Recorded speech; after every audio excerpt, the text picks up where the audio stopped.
The Hidden Bond. Part 1. The First Glimpse. The autumn wind swept through the stone corridors of Ravenshollow Castle, carrying with it the scent of wood smoke and the distant sound of preparations for the evening's feast. Lady Eleanor Montclair paused at the tall window overlooking the courtyard, her fingers tracing the cold glass as she watched servants scurrying below like ants preparing for winter's approach. "My lady, your father requests your presence in the great hall," came the soft voice of her maid, Margaret, from behind. Eleanor sighed, her breath fogging the window pane. "Tell him I shall be down presently." She turned from the window, smoothing the rich burgundy velvet of her gown. The dress had been her mother's, altered to fit her slender frame, and though it was beautiful, it felt like a gilded cage around her shoulders.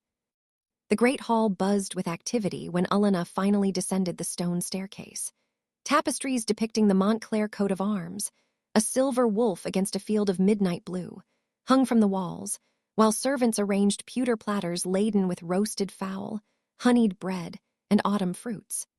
The massive hearth crackled with a fire large enough to warm the entire hall, casting dancing shadows across the assembled nobles. Lord Edmund Montclair, Eleanor's father, stood near the head table in animated conversation with Lord Uldruck of Thornfield, a portly man whose lands bordered their own. Eleanor's stomach tightened as she approached, recognizing the calculating gleam in her father's eyes. "Ah, Eleanor," Lord Edmund called, his voice booming across the hall. "Come, child. Lord Uldruck was just speaking of his son, Sir Geoffrey."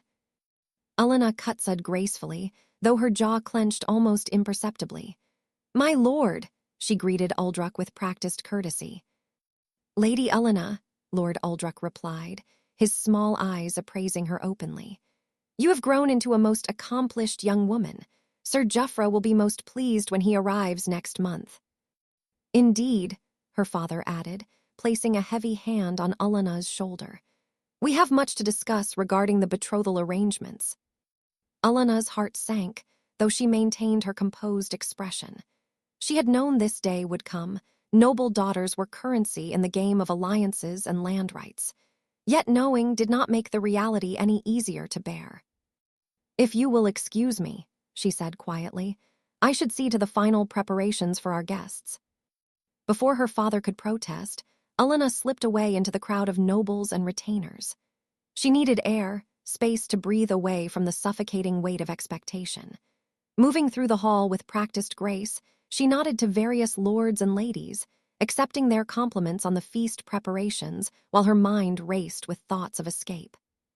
The castle's northern entrance led to a small courtyard bordered by dormant gardens. Eleanor stepped into the cool evening air, grateful for the solitude. The first stars were beginning to appear in the darkening sky, and she tilted her face upward, drawing strength from their distant light. "My lady." Eleanor turned, startled by the unfamiliar voice. A man stepped from the shadows near the stable entrance, and she immediately noticed he was not dressed in the finery of a noble guest. His surcoat bore the colors of House Ravenshollow, her father's overlord, and the practical cut of his clothing marked him as a knight in service rather than a lord in his own right. "Forgive me," he said, offering a respectful bow. "I did not mean to intrude upon your solitude. I was merely checking on the horses before the evening's festivities." Eleanor studied him in the moonlight. He was tall and lean, with dark hair that caught the silver light and eyes that seemed to hold depths she longed to explore. There was something different about him, a quiet strength that drew her attention like a flame draws a moth. "You are not intruding," she replied, surprised by her own boldness. "I often come here when the hall grows too crowded with expectations." A knowing smile crossed his features. "I understand the feeling, my lady, though I suspect our burdens differ greatly." "Do they?" Eleanor asked, taking a step closer. "What burdens does a knight carry that a lady might not understand?" He seemed surprised by her direct question, most nobles treating knights as little more than well-armed servants. The burden of serving others' ambitions while harboring dreams of one's own, perhaps. Eleanor felt her breath catch. His honesty was like a cool breeze in the stifling world of court politics and arranged marriages. And what dreams might those be? For a moment, he hesitated, as if realizing he had already spoken more freely than was proper. "Forgive me, my lady. I have been too bold in my speech." "No," Eleanor said quickly. "Please, I find your honesty refreshing. In the hall, everyone speaks in riddles and half-truths. I asked because I truly wish to know." Their eyes met and held, and Eleanor felt something shift inside her chest. A recognition, as if she had been waiting her entire life for this moment without knowing it. "I am Sir William de Clare," he said finally, "sworn to Lord Ravenshollow's service these past 3 years." "And I am Lady Eleanor Montclair," she replied, though she suspected he already knew. "Though tonight I wish I were simply Eleanor." "Simply Eleanor," William repeated, and the way he spoke her name sent warmth spreading through her limbs. A beautiful name for a beautiful woman. Eleanor felt heat rise to her cheeks, unaccustomed to such direct compliments that weren't calculated for political gain. "You speak dangerously, Sir William." "Perhaps," he agreed, but his eyes never left hers.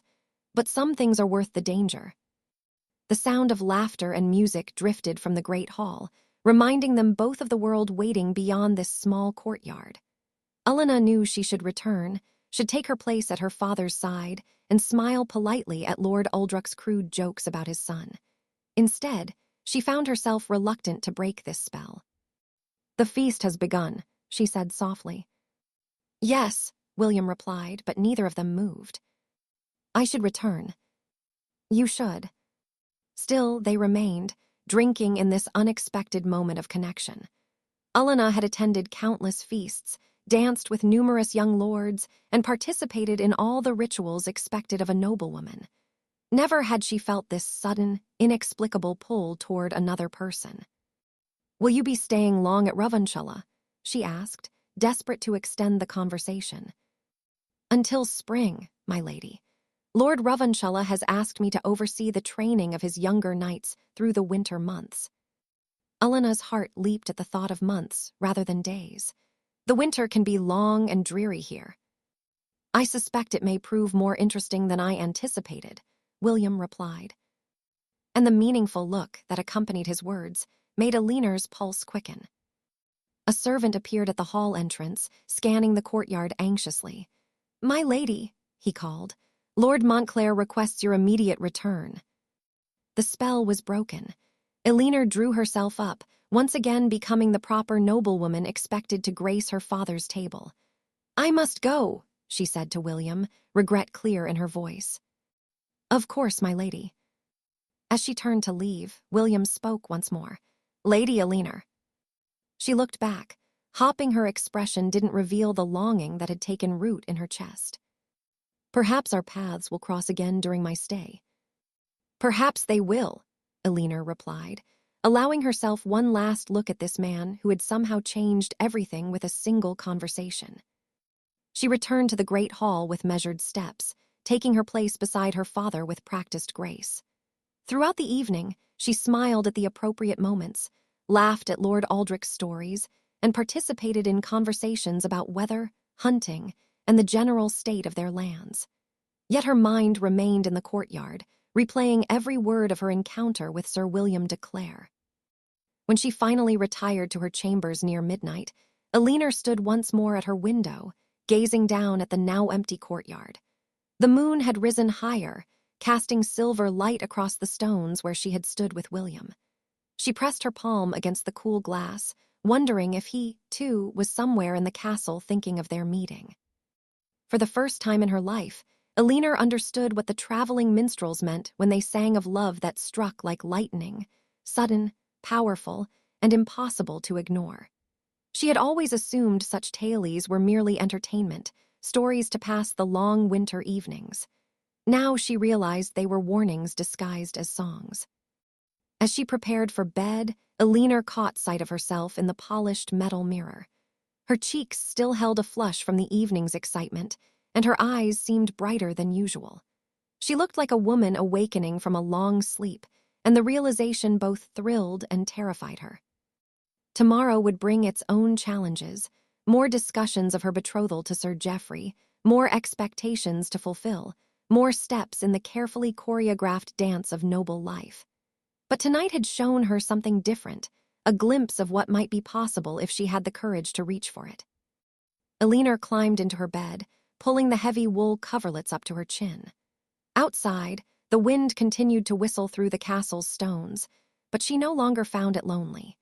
Instead, it seemed to carry whispered promises of secret meetings and stolen moments, of a love that might bloom even in the harsh winter of duty and expectation. As sleep finally claimed her, Eleanor's last thought was of dark eyes and an honest smile, and the way her name had sounded when spoken by Sir William de Clare.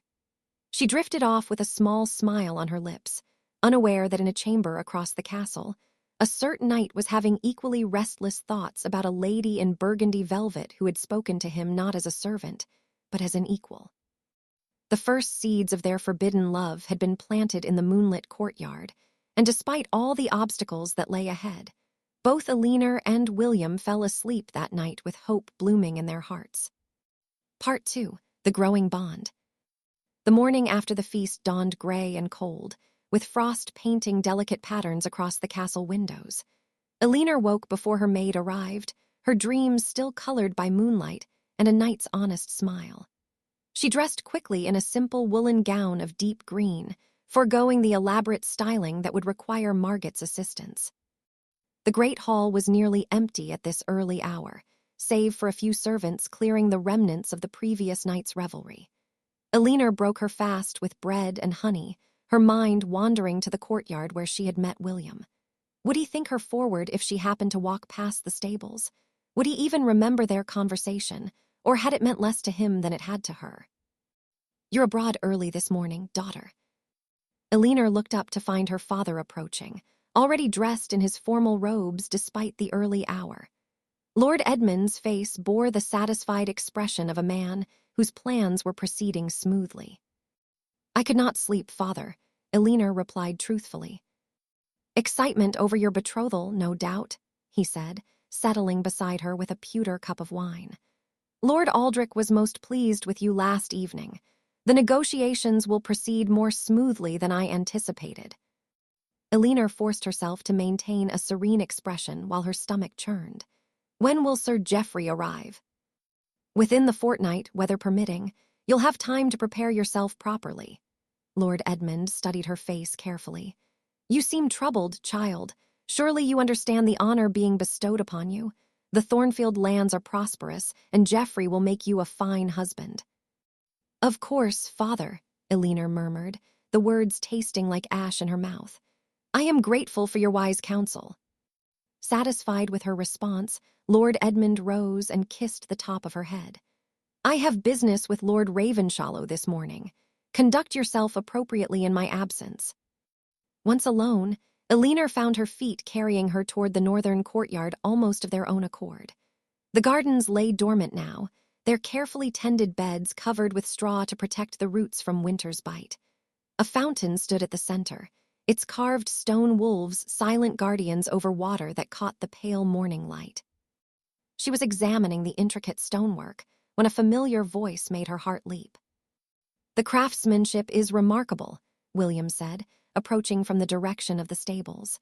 "I'm told it was commissioned by your great-grandfather." Eleanor turned, drinking in the sight of him in daylight. He wore simple brown wool and leather practical clothes for a working knight, but they suited his tall frame well. His dark hair was damp, as if he had recently washed at the well. "You know the history of our fountain?" she asked, pleased by this unexpected connection to her family's legacy. "I make it my habit to learn about the places where I serve," William replied, stopping a respectful distance away. "Your great-grandfather was said to be a man of great vision. He designed these gardens as a place of peace within the castle's walls."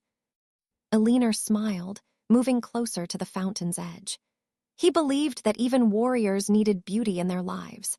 My grandmother used to tell me stories of how he would court her here, bringing her flowers from the gardens and reading poetry beneath the stars." "A romantic," William observed, his eyes warm with approval. "And clearly successful in his courtship." "Indeed, they say their love was so strong that even death could not part them completely." She died but 3 days after he did, though she had been in perfect health. William was quiet for a moment, studying her face in the morning light. Do you believe such love exists, or are these merely stories to comfort us in a world of practical arrangements? The question was dangerously direct, touching on the very thoughts that had kept Eleanor awake through the night. I used to think them merely stories, she admitted. But lately, I find myself hoping they might be more than tales. Their eyes met across the fountain, and Eleanor felt the same electric connection that had sparked between them the night before. William took a step closer, his voice dropping to barely above a whisper. And what has changed your mind, my lady? Eleanor knew she should deflect the question, should maintain the proper distance between their stations. Instead, she found herself speaking with the same dangerous honesty he had shown her. Perhaps I have begun to understand that some things cannot be arranged or negotiated. They simply are. William's breath caught audibly. For a moment, Eleanor thought he might reach for her hand, but the sound of approaching voices from the castle reminded them both of where they were. I should return to my duties, William said reluctantly, though his feet remained firmly planted. And I to mine, Eleanor agreed, making no move to leave. A comfortable silence settled between them, broken only by the gentle splash of water in the fountain and the distant sounds of castle life awakening around them. Eleanor marveled at how natural this felt, how easy it was to simply be in William's presence without the need for careful words or calculated responses. Lady Eleanor, William said finally, that is, would it be terribly presumptuous if I asked to see you again? Perhaps tomorrow morning if you should find yourself walking in the gardens. Eleanor's heart soared even as her practical mind warned of the dangers. I often rise early, she said carefully. The gardens are peaceful at dawn. Then perhaps our paths will cross again. Perhaps they will. The following morning brought the first snow of the season, dusting the castle grounds with pristine white. Eleanor had barely slept, her mind racing with anticipation and anxiety in equal measure.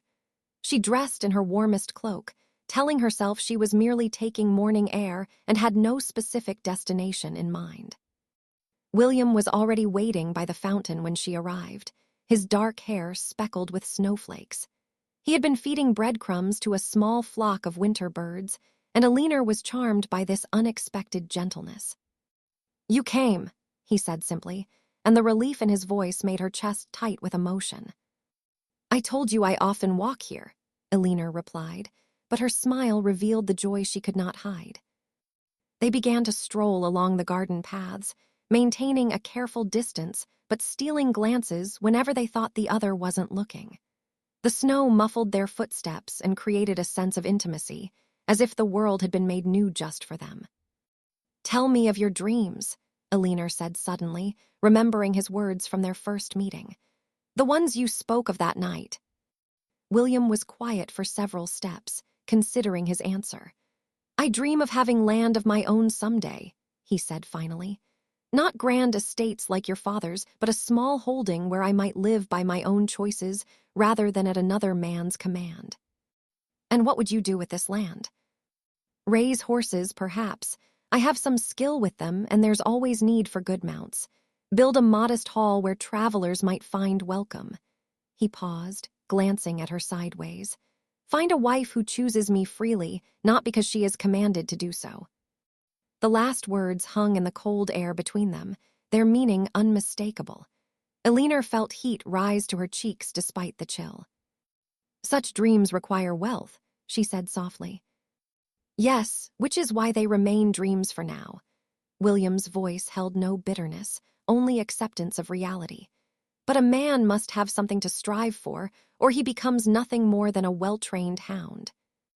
Eleanor thought of her own situation, the arranged marriage, the life mapped out for her without her consent. Sometimes I wonder if women are allowed dreams at all, she murmured. William stopped walking, turning to face her fully. What would you dream of if you could choose? Eleanor looked up at him, snow catching in her eyelashes.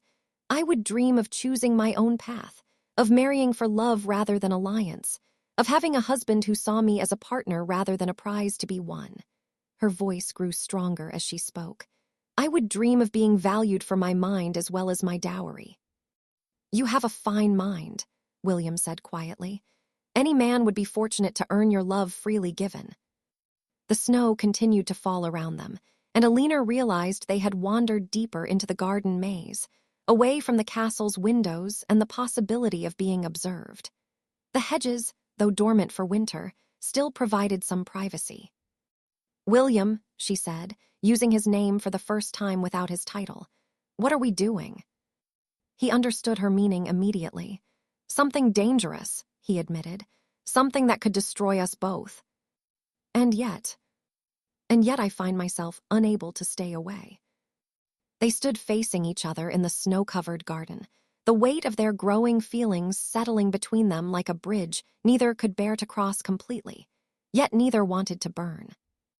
My father speaks of Sir Geoffrey's arrival within days, Eleanor said, the words painful to speak.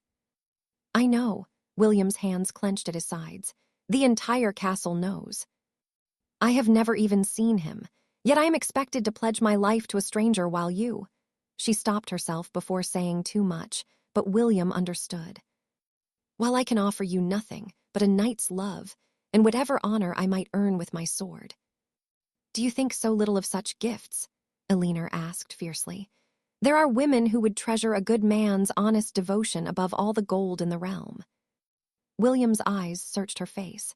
Are you such a woman, Eleanor? The question hung between them, laden with all the implications of her answer. Eleanor knew that once she spoke, there would be no taking back her words. Yet as she looked into William's eyes, she realized her heart had already decided. I am, she whispered.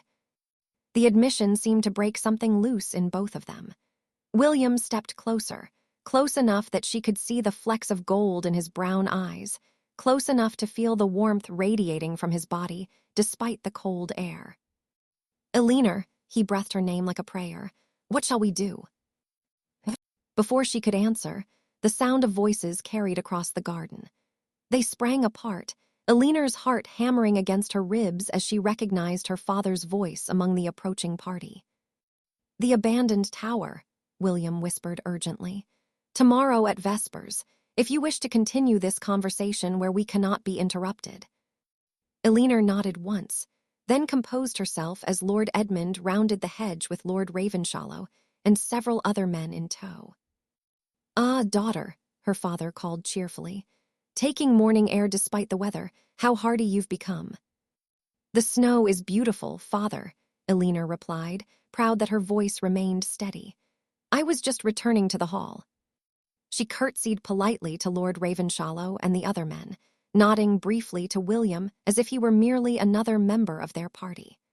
Only she noticed the slight bow he gave her, and only he saw the way her fingers trembled as she gathered her cloak.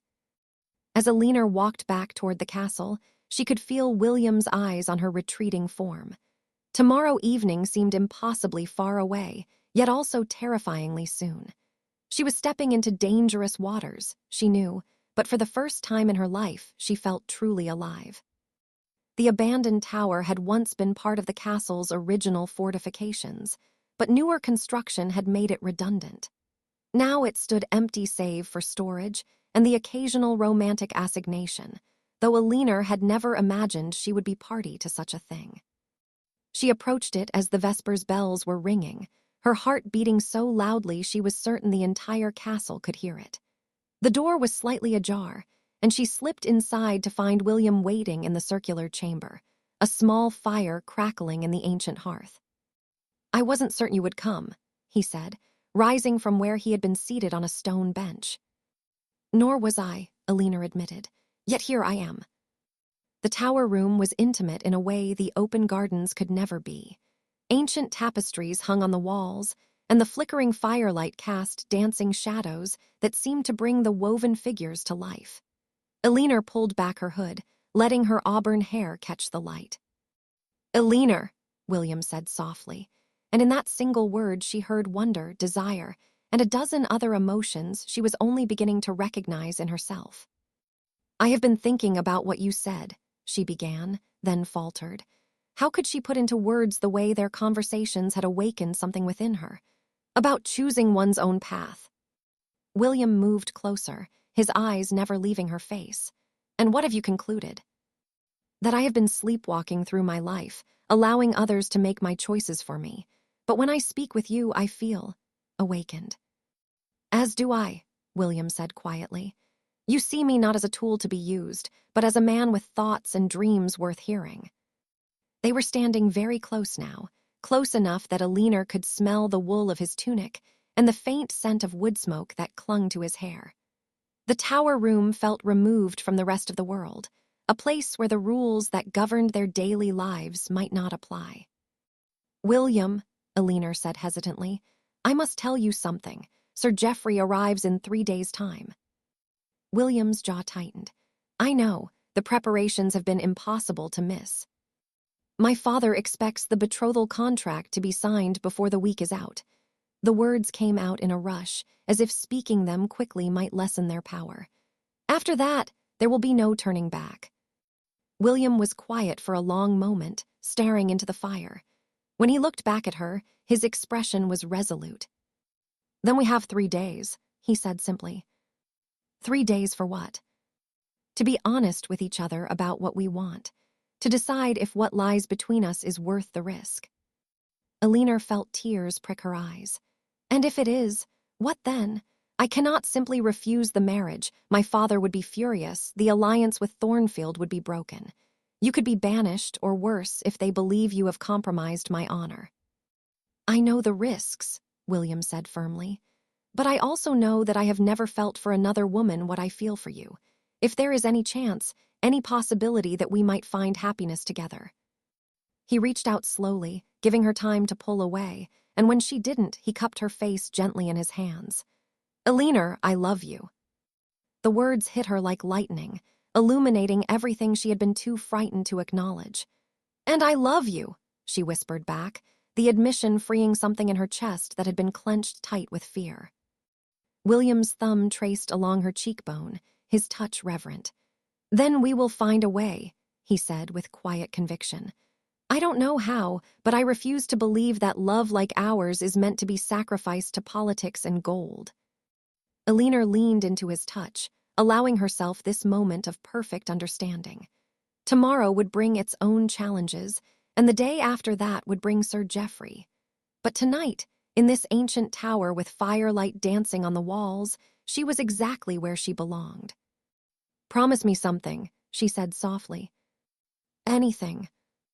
Promise me that whatever happens, you will not regret this, that you will not look back and wish you had chosen the safer path.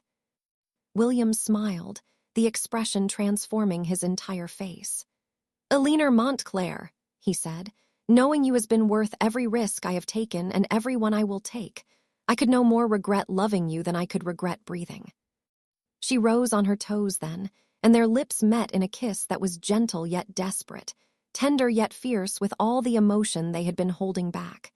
When they finally parted, both were breathing hard, their foreheads pressed together. What have we begun?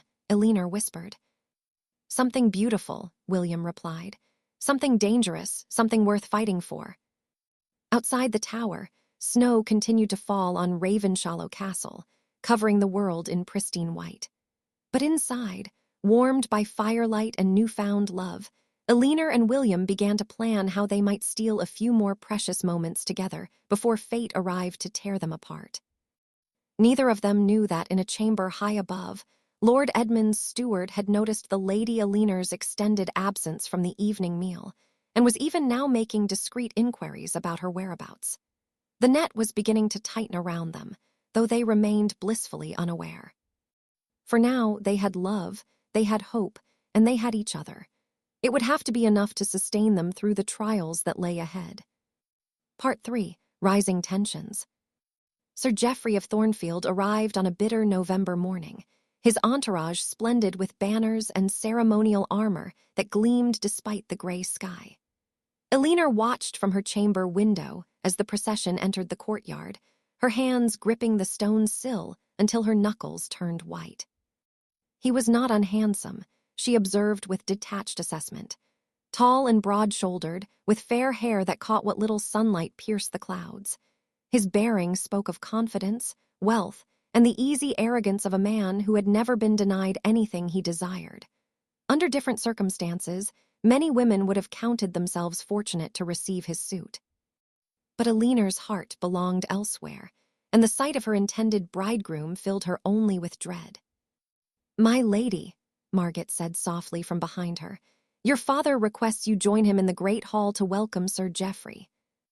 Eleanor closed her eyes, drawing on reserves of strength she hadn't known she possessed. "Tell him I shall be down presently." She dressed with unusual care, selecting a gown of midnight blue silk that brought out the color of her eyes. If she must play this part, she would play it well. Her father's plans depended on Sir Geoffrey finding her acceptable, and any sign of reluctance might bring scrutiny she could not afford, not when William's safety hung in the balance.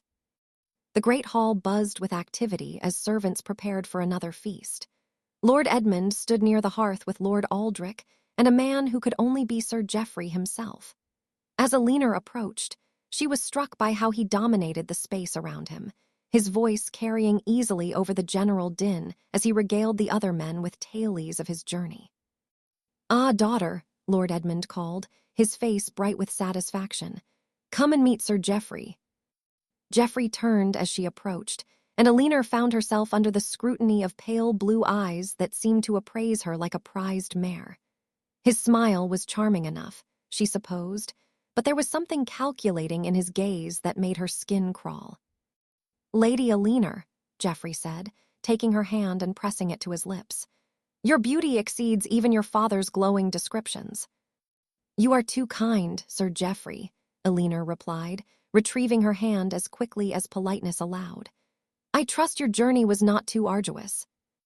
"Made pleasant by thoughts of its destination," Geoffrey replied smoothly. "I confess I have been eager to meet the woman who will share my name and bear my heirs." The casual possessiveness in his tone made Eleanor's stomach clench, but she maintained her serene expression. "You honor me with your regard." "Indeed he does," Lord Edmund interjected, clapping Geoffrey on the shoulder. "We have much to discuss regarding the wedding arrangements. I thought we might proceed with the ceremony before Christmas, if that suits your plans." Eleanor's blood turned to ice. Christmas was barely a month away, far sooner than she had anticipated. She opened her mouth to speak, then caught sight of a familiar figure across the hall. William stood near the entrance, ostensibly overseeing the placement of Geoffrey's men-at-arms, but his eyes were fixed on the scene before him with barely concealed anguish. "So soon," Eleanor managed to say, forcing her attention back to the conversation. "Why delay?" Geoffrey asked with another of his calculating smiles. "I am eager to claim my bride and return to Thornfield before the worst of winter sets in. My lands require attention, and I would not leave them overlong without their lord's presence." "Most wise," Lord Edmund agreed. "Eleanor, you must begin preparations immediately.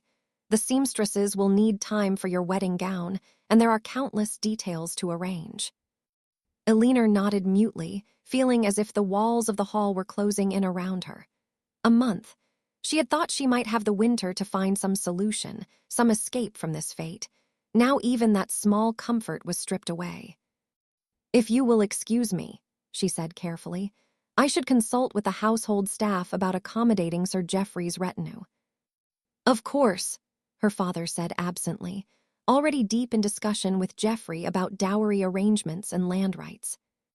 Eleanor fled the hall as gracefully as haste would allow, her mind racing. She needed to find William, needed to tell him of this accelerated timeline before he heard it from another source. But as she hurried toward the stable where she hoped he might be found, a hand caught her arm. "My lady, might I have a word?" Eleanor turned to find Master Aldwin, her father's steward, regarding her with sharp eyes. The man had served House Montclair for over 20 years, and his loyalty to her father was absolute. More troubling still, he had a reputation for noticing things others missed. "Of course, Master Aldwin," Eleanor replied, though every instinct told her to be wary. "I could not help but notice your distraction during Sir Geoffrey's welcome," Aldwin said carefully. Your father is most eager for this match to proceed smoothly. I am simply overwhelmed by the suddenness of it all, Eleanor said, choosing her words with care. A month is not long to prepare for such a momentous change. Indeed not. Aldwin studied her face intently, which is why it is essential that there be no complications to distract from these preparations. The warning in his tone was unmistakable. Eleanor felt a chill that had nothing to do with the November air. I'm sure I don't understand your meaning. Perhaps not, Aldwin conceded. But I have noticed that you have taken to rising very early of late, my lady, and that your morning walks have become quite regular. Eleanor's heart hammered against her ribs, but she managed to keep her expression neutral. I find the gardens peaceful in the early hours. As do others, it would seem. Aldwin's smile was thin and knowing. I merely thought to mention that the castle's inhabitants are always more visible than they might suppose. Walls have eyes, as they say, and servants talk. The threat was clear, though wrapped in diplomatic language. Eleanor inclined her head slightly. I shall keep that in mind, Master Aldwin. Thank you for your counsel. It is always my pleasure to serve House Montclair's interests, Aldwin replied, his bow precise and formal. Eleanor continued toward the stables with measured steps, though her pulse raced with anxiety. If Aldwin suspected something, how long before those suspicions reached her father's ears? And what might be the consequences for William if they did? She found him in the stable yard, overseeing the care of Geoffrey's destriers. The magnificent war horses stamped and snorted in the cold air, their breath visible in white puffs. William's attention seemed focused entirely on his task. But Eleanor caught the tension in his shoulders, the careful way he avoided looking toward the castle. Sir William, she said formally, aware that Geoffrey's men were within earshot. My father wishes to ensure that our guests' mounts receive the finest care. Of course, my lady, William replied, his tone equally proper. But when their eyes met briefly, she saw the storm of emotion he was fighting to contain. All arrangements have been made for their comfort. Excellent, Eleanor paused, as if considering something. I believe my father also mentioned wanting to inspect the northern fortifications while our guests are here, the old watchtower in particular. It was the barest hint, but William's almost imperceptible nod told her he understood. They had established the abandoned tower as their meeting place, and now more than ever, they needed to speak privately. I shall ensure all is in readiness, William said quietly. Eleanor nodded and turned to leave, but Geoffrey's voice stopped her. My lady Eleanor, he called, approaching with his typical confident stride. I was hoping you might show me these gardens your father speaks of so fondly. Eleanor's heart sank, but she forced a smile. Certainly, Sir Geoffrey, though I fear they are not at their best in this season. All the more reason to see them now, Geoffrey replied, offering his arm. Come spring, I imagine I shall be far too occupied with other matters to spare time for gardens. As they walked toward the northern courtyard, Geoffrey kept up a steady stream of conversation about his lands, his plans for expanding his holdings, and his expectations for their marriage. Eleanor responded appropriately, but her mind was elsewhere, calculating how she might arrange to meet William that evening. You seem distracted, my dear, Geoffrey observed as they paused beside the fountain. I hope my presence has not overwhelmed you. Not at all, Eleanor lied smoothly. I am simply adjusting to the swiftness of recent developments. Geoffrey moved closer, his hand covering hers where it rested on his arm. I understand this arrangement may seem sudden, but I assure you, I intend to be a considerate husband. You will want for nothing as Lady of Thornfield. You are most generous, Eleanor replied, though his touch made her skin crawl with revulsion. I am also, Geoffrey continued, his voice dropping to a more intimate tone, a man of strong appetites. I hope you will prove accommodating in all aspects of our marriage. The implication in his words was unmistakable, and Eleanor felt bile rise in her throat. This was the man who would claim her body, who would father her children, who would own her in every way that mattered under law. The thought was unbearable. I shall endeavor to be a dutiful wife, she managed to say. I am certain you will, Geoffrey replied, his grip on her hand tightening slightly. Beauty such as yours is wasted on virtue alone. Eleanor forced herself not to pull away, though every fiber of her being recoiled from his touch. This was her future, a lifetime of enduring a man who saw her as little more than a beautiful possession to be enjoyed at his whim. As they continued their tour of the gardens, Eleanor's mind turned to William. How was he bearing the sight of her on another man's arm? How long could they endure this charade before one of them broke under the strain? That evening, as the castle settled into the rhythms of sleep, Eleanor made her way carefully to the abandoned tower. She had pleaded fatigue after the evening's feast, retiring early to avoid Geoffrey's increasingly bold attempts at private conversation. Now, wrapped in a dark cloak, she slipped through shadows and empty corridors like a ghost. William was already waiting when she arrived, packing before the cold hearth like a caged wolf. The moment she entered, he turned to her with eyes full of anguish. Eleanor, he breathed, crossing to her in 3 swift strides. I watched him touch you today, speak to you as if you already belonged to him. It took every ounce of my training not to challenge him where he stood. Eleanor threw back her hood and moved into his arms, needing the comfort of his embrace. Master Aldwyn suspects something, she said against his chest. He warned me about my morning walks, about being too visible. William's arms tightened around her. Then we must be even more careful. Careful? Eleanor pulled back to look at him, tears threatening. William, the wedding is set for before Christmas, less than a month from now. The color drained from William's face. So soon.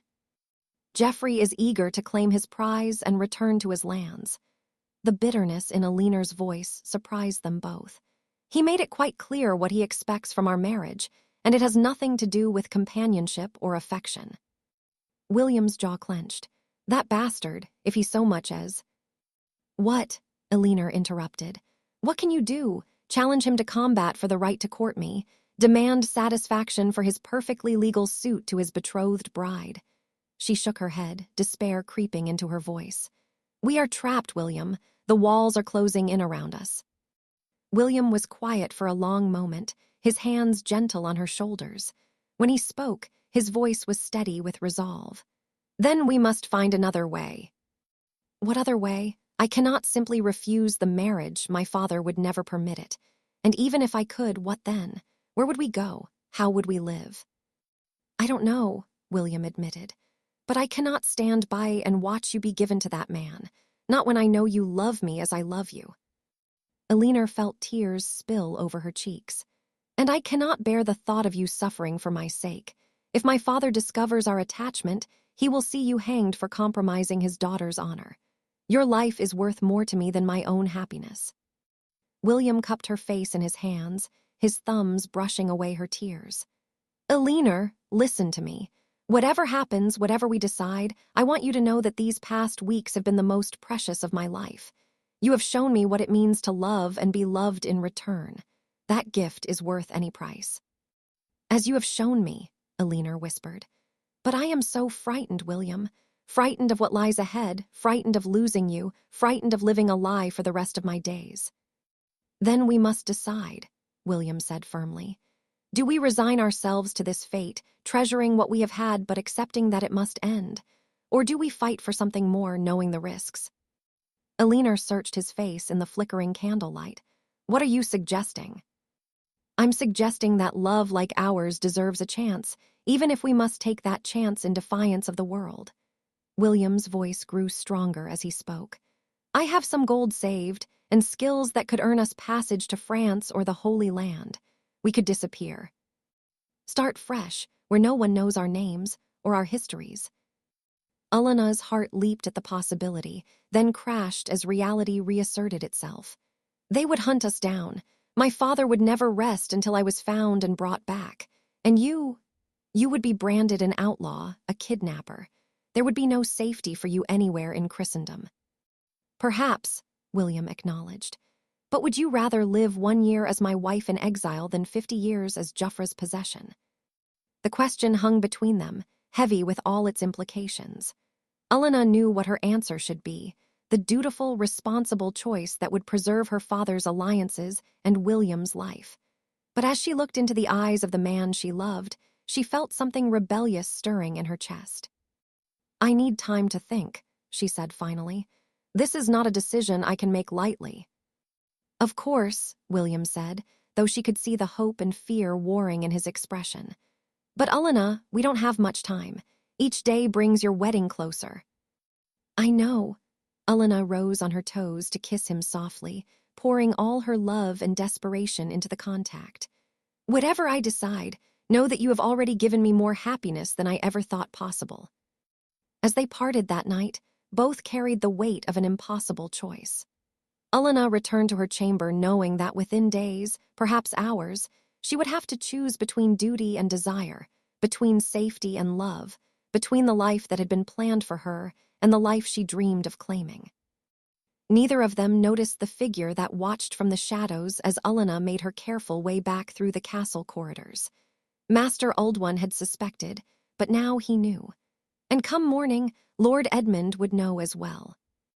The trap was about to spring, and Eleanor and William remained blissfully unaware that their time for choosing was about to be cut devastatingly short. Part 4. The Forbidden Choice. Dawn came gray and cold to Ravenshollow Castle, but Eleanor barely noticed the light creeping across her chamber floor. She had spent the night sleepless, packing before her window as she wrestled with William's desperate proposal. To flee with him would mean abandoning everything she had ever known, condemning them both to a life of exile and uncertainty. Yet the alternative, a loveless marriage to Geoffrey, seemed equally unbearable. A sharp knock at her door interrupted her troubled thoughts. "Enter," she called, expecting Margaret with her morning meal. Instead, her father strode into the chamber, his face thunderous with rage. Behind him came Master Oldone, his expression carefully neutral, and to Eleanor's horror, Sir Geoffrey himself, his pale eyes gleaming with what could only be described as anticipation. "Father," Eleanor said, her voice barely steady, "what brings you here so early?" "Sit down," Lord Edmund commanded, his voice carrying the full weight of his authority. "We have much to discuss." Eleanor remained standing, drawing on every lesson in deportment her mother had taught her. "I prefer to stand, thank you." "You will sit," Geoffrey said sharply, moving to block the door. "This concerns your honor and mine." Eleanor's blood turned to ice, but she forced herself to sink gracefully into the chair by her window. "My honor? I'm afraid I don't understand." Master Oldone stepped forward, producing a small piece of parchment from his sleeve. Eleanor recognized it with a shock of terror. It was a note she had written to William just days before, arranging their meeting at the Tower. "This was found in Sir William de Clare's quarters," Oldone said smoothly. "Along with this." He held up a silk ribbon, one Eleanor had worn in her hair, which she must have lost during one of their secret encounters. The evidence was damning, and she knew from her father's expression that denial would be useless. "Well," Lord Edmund demanded, his voice tight with barely controlled fury, "have you nothing to say for yourself?" Eleanor lifted her chin, meeting his gaze steadily. "What would you have me say, father?" "The truth," Geoffrey interjected, his voice silky with menace. "Though I suspect we already know it, Master Oldone has been most thorough in his investigations." Oldone bowed slightly. "I followed Lady Eleanor to the old tower 3 nights running. Sir William was already there each time, waiting for her. Their meetings lasted well into the evening hours." Eleanor closed her eyes briefly, knowing that William's fate and her own now hung by the thinnest of threads. When she opened them again, she saw something that chilled her to the bone. Geoffrey was smiling. "Where is Sir William now?" she asked, her voice surprisingly steady. "In the dungeon," her father replied curtly, "where he will remain until I decide his fate." Eleanor's composure cracked. "Father, please." "Silence," Lord Edmund roared. "Do you have any idea what you have done? The shame you have brought upon our house, the danger you have placed us all in." "What shame?" Eleanor demanded, her own temper finally igniting. "What crime have I committed beyond speaking with a man who treats me as more than a broodmare to be sold to the highest bidder?" Geoffrey's smile widened. "Ah, but you did more than speak, didn't you, my dear? Master Aldwin's reports are quite detailed." Elena felt heat flood her cheeks, but she refused to look away. "If you have something to accuse me of, say it plainly." "Very well," Geoffrey replied, moving closer. "You have been meeting secretly with a landless knight, exchanging notes and tokens like some lovesick peasant girl. You have compromised your honor and, by extension, mine. The question now is what penalty such behavior demands." "The penalty," Lord Edmund said grimly, "is death. Sir William has violated the sacred trust of hospitality and attempted to steal what rightfully belongs to another. Under law, he has forfeited his life." Elena shot to her feet, her heart hammering with terror. "No, father, you cannot. He has done nothing but speak with me. I swear to you, my honor remains intact." "Your word," Geoffrey said coldly, "is no longer sufficient. You have proven yourself capable of deception and betrayal. How can any man trust a woman who would conduct clandestine affairs behind her betrothed's back?" "Then release me from the betrothal," Elena said desperately. "If you find me so unworthy, surely you would prefer a more suitable bride." Geoffrey laughed, the sound harsh and grating. "Release you? My dear girl, you misunderstand entirely. Your little rebellion has only made you more interesting. A spirited mare requires a firm hand, but once properly broken, she serves her master all the more faithfully." The casual cruelty in his words made Elena's stomach turn, but worse was the calculating gleam in his eyes.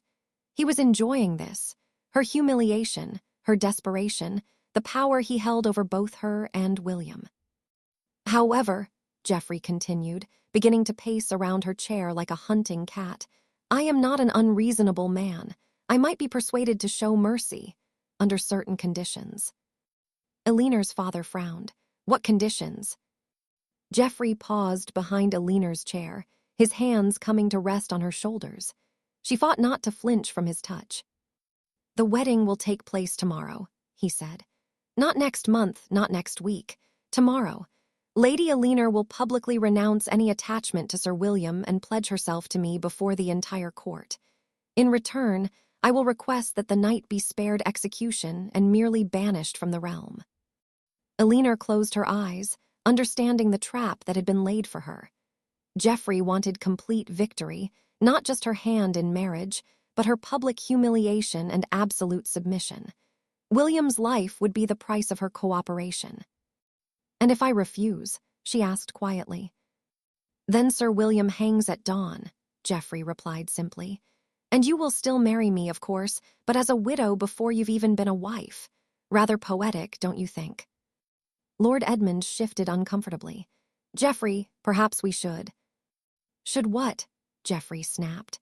"Show leniency to a knight who would steal another man's bride. Allow this insult to my honor to go unpunished." He moved to face Eleanor directly. "Your daughter made her choice when she decided to play at love with a landless cur. Now she must live with the consequences." Eleanor stared up at him, seeing clearly for the first time the man she would be shackled to for the rest of her days. There was no honor in him, no mercy, no love, only a cruel desire to possess and dominate. The thought of bearing his children, of submitting to his will in all things, made her physically ill. But William's life hung in the balance. "I need to see him," she said finally. "Before I give you my answer, I need to speak with Sir William." "Absolutely not," her father began, but Geoffrey raised a hand. "Let her go," he said with magnanimous cruelty. "Let her see what her choices have wrought. Master Aldwin will escort her, of course, to ensure no further improprieties occur." Eleanor rose on unsteady legs, her mind racing. Perhaps if she could see William, could warn him somehow, they might still find a way to escape this trap. It was a desperate hope, but it was all she had. The dungeon of Ravenshollow Castle was a place of damp stone and iron, built into the very foundations of the fortress. Eleanor had never ventured here before, and the sight of the narrow cells and rusted chains made her shudder with revulsion. Master Aldwin led her deeper into the gloom, past empty cells until they reached one where a familiar figure sat slumped against the stone wall. "William," Eleanor breathed, rushing to the iron bars that separated them. He looked up at the sound of her voice, and Eleanor bit back a cry of dismay. His lip was split, one eye was swollen shut, and dark bruises mottled his jaw and neck. Someone, Geoffrey's men, most likely, had used him roughly during his arrest. "Eleanor," he said, struggling to his feet, "you shouldn't be here if they find you." "They already know everything," Eleanor said quickly, glancing back at Aldwin, who stood just close enough to hear their conversation. "They found your note, and Aldwin saw our meetings at the tower." William closed his eyes briefly, his shoulders sagging with defeat. "Then I have destroyed you as well as myself. Forgive me, my love. I should have stayed away, should have known better than to reach for something so far above my station." "Don't," Eleanor said fiercely, reaching through the bars to touch his battered face. "Don't you dare apologize for loving me. You are worth 10 of Geoffrey, 100 of him." William caught her hand, pressing it to his cheek. "What will happen now?" Eleanor glanced again at Aldwin, then spoke carefully. "Geoffrey has offered terms. If I marry him tomorrow and publicly renounce any attachment to you, he will spare your life. You would be banished, but you would live." William's good eye blazed with sudden fury. "And if you refuse?" Eleanor couldn't speak the words, but William read the answer in her face. His grip on her hand tightened. "No," he said firmly. "I won't let you sacrifice yourself for my sake. Tell him you refuse his terms." "William." "Tell him," William's voice echoed off the stone walls. "I would rather die knowing you fought for your freedom than live knowing you condemned yourself to misery for my sake." Eleanor felt tears stream down her cheeks. "I can't lose you. I won't." William moved closer to the bars, his voice dropping to an urgent whisper. "Listen to me. There may be another way. My friend Marcus, he serves in the kitchen. He owes me a debt from our time in France, if you can get word to him." "Time," Master Aldwin announced coldly. "Lord Montclair expects your answer within the hour." Eleanor looked desperately at William, memorizing every detail of his beloved face. "I love you," she whispered. "Whatever happens, remember that I love you." "And I love you," William replied. "More than life, more than honor, more than anything this world has to offer. Find a way to be free, Eleanor. Promise me." Before she could respond, Aldwin was guiding her firmly away from the cell. Eleanor looked back once to see William gripping the iron bars, his eyes following her until the shadows swallowed him from sight. Eleanor returned to her chamber to find Margaret waiting with a wedding gown of cream silk and cloth of gold. The dress was exquisite, its long sleeves and flowing train speaking of her father's determination that she would marry in proper splendor regardless of the circumstances. "My lady," Margaret said carefully, "your father says I'm to prepare you for tomorrow's ceremony." Eleanor stared at the gown as if it were her burial shroud. In a sense, perhaps it was, the death of her dreams, her hopes, her chance at happiness. Yet if it would save William's life. A soft knock at the door interrupted her thoughts. Margaret opened it to admit a young man Eleanor didn't immediately recognize, one of the kitchen servants, by his rough clothing and flour-dusted apron. "Begging your pardon, my lady," he said nervously, "but Sir William asked me to deliver this." He pressed a small piece of parchment into Eleanor's hand, then fled before Margaret could question him further. Eleanor's heart raced as she unfolded the note, recognizing William's careful script despite its obvious haste. "My beloved, there is a way. Marcus knows a passage from the dungeons to the old sally port near the river. If you can create a distraction during the evening meal, he can guide me out. A boat waits at the dock. I have friends who will help us reach the coast. We leave tonight or never.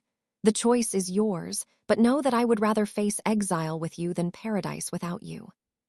Send word with Marcus if you will come. All my love, W." Eleanor's hands trembled as she read the message twice, then held it to the candle flame and watched it burn. William was offering her everything she had dreamed of: freedom, love, a chance at happiness even if it came at the cost of everything she had known. But the risks were enormous. If they were caught attempting to escape, William would certainly hang, and her own fate would be sealed in ways she dared not contemplate. Her father's rage would be terrible. The scandal would destroy her family's reputation, and Geoffrey's vengeance would know no bounds. Yet as she looked at the wedding gown waiting for her, Eleanor realized she had already made her choice. She would not live as Geoffrey's possession, would not spend her life as a cautionary tale about the price of defying one's betters.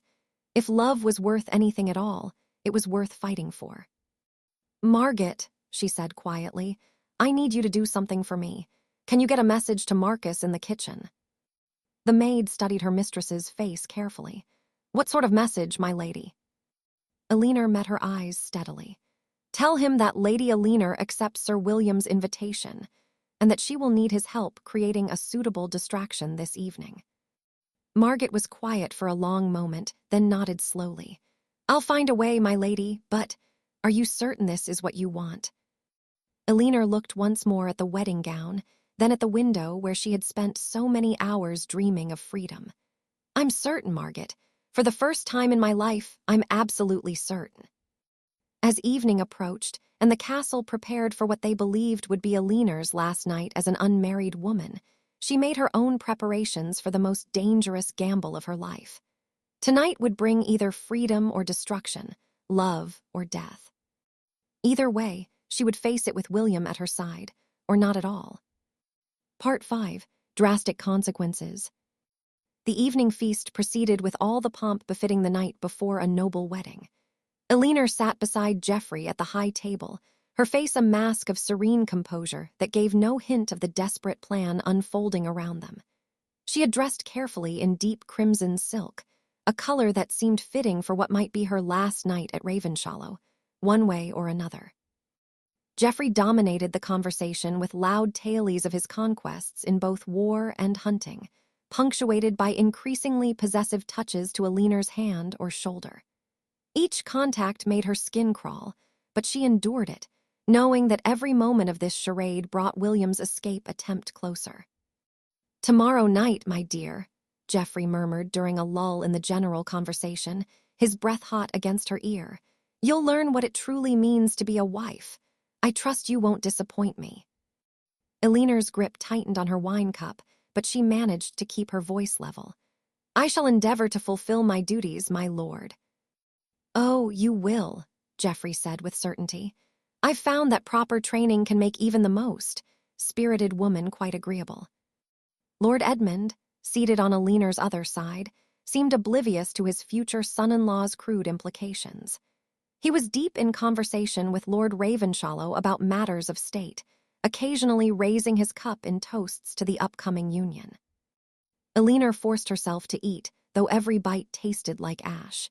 She needed to maintain her strength for what lay ahead, yet her stomach churned with anxiety. Had Marcus received her message? Was William ready? So many things could go wrong. Guards might discover the escape route, the boat might not be there, or worse, this could all be an elaborate trap to catch her in the act of betrayal. As the evening wore on, Eleanor noticed servants beginning to clear the lower tables. Soon, the castle would settle into its nightly rhythms, and their window of opportunity would arrive. Her heart hammered against her ribs as she watched the careful choreography of the plan unfold. Marcus appeared near the kitchen entrance, carrying a large tray of sweetmeats.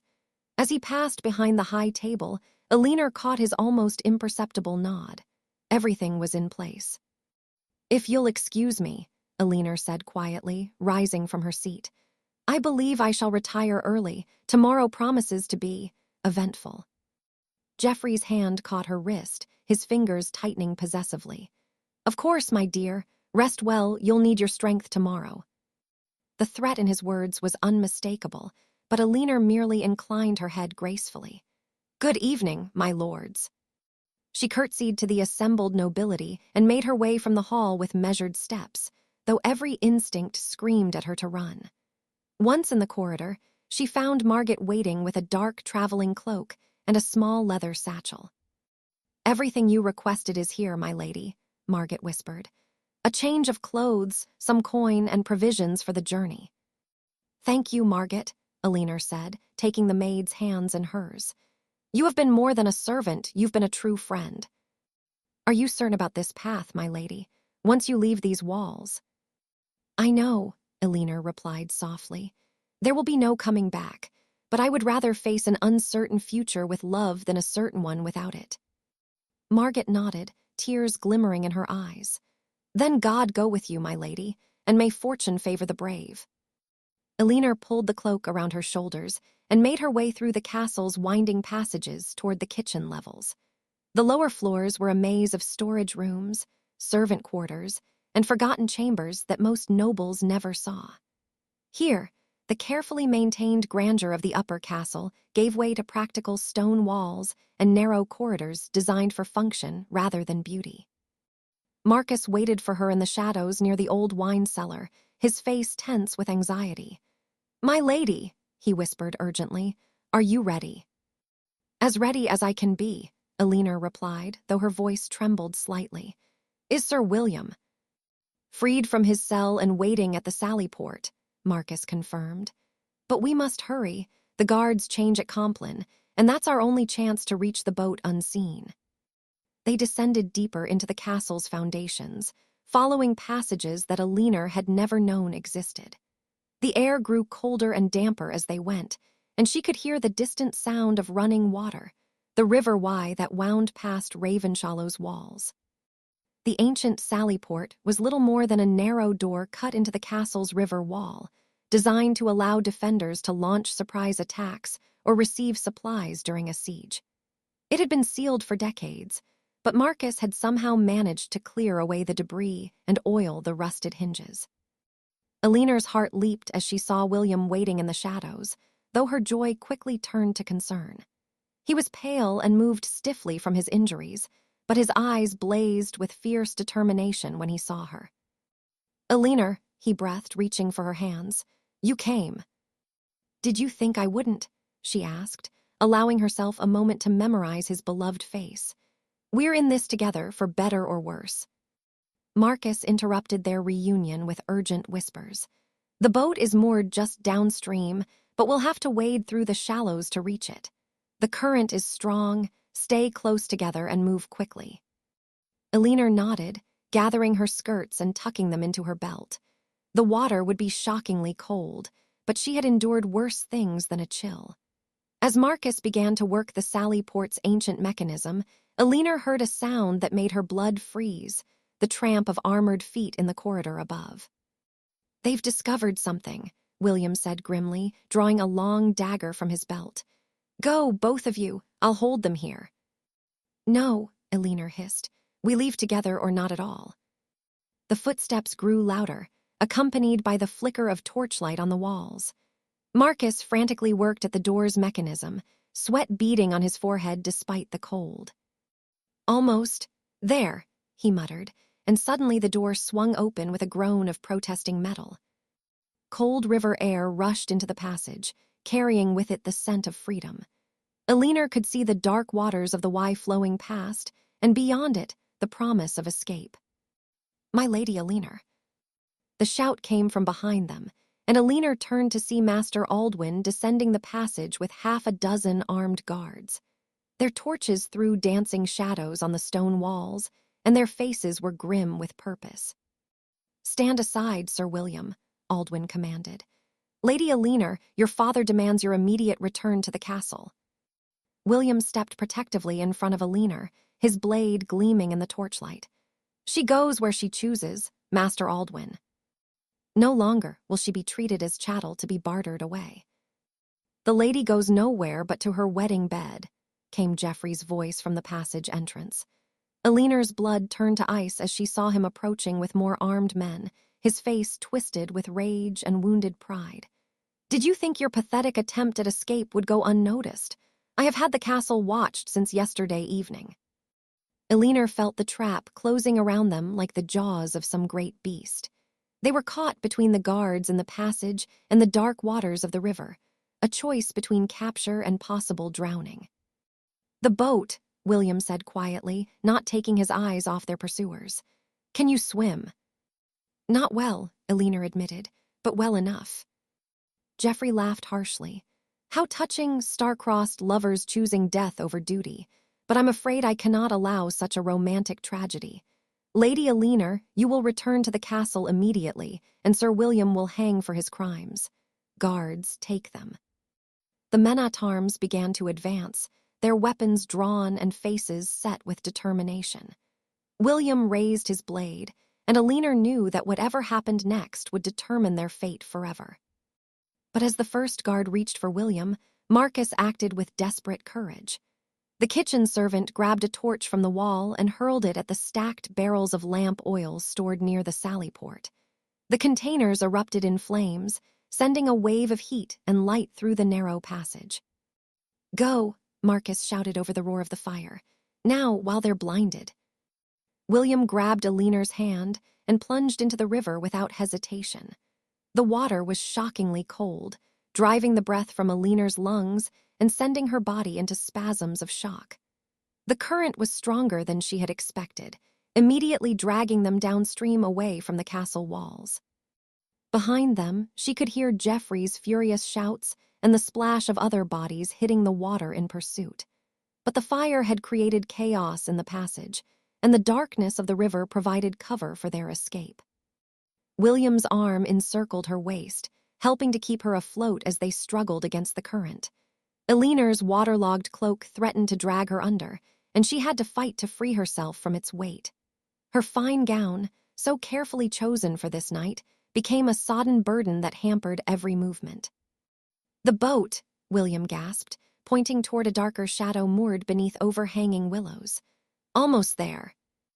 Eleanor's lungs burned with the effort of staying afloat, and her limbs were growing numb from the cold. But the sight of their salvation, a small fishing boat with a hooded figure waiting at the oars, gave her strength to continue fighting the river's pull. Strong hands hauled them from the water just as Eleanor's strength was failing. She collapsed into the bottom of the boat, gasping and shivering, as their rescuer began to row with powerful strokes toward the far bank. "Are they following?" William asked, struggling to sit up despite his injuries and exhaustion.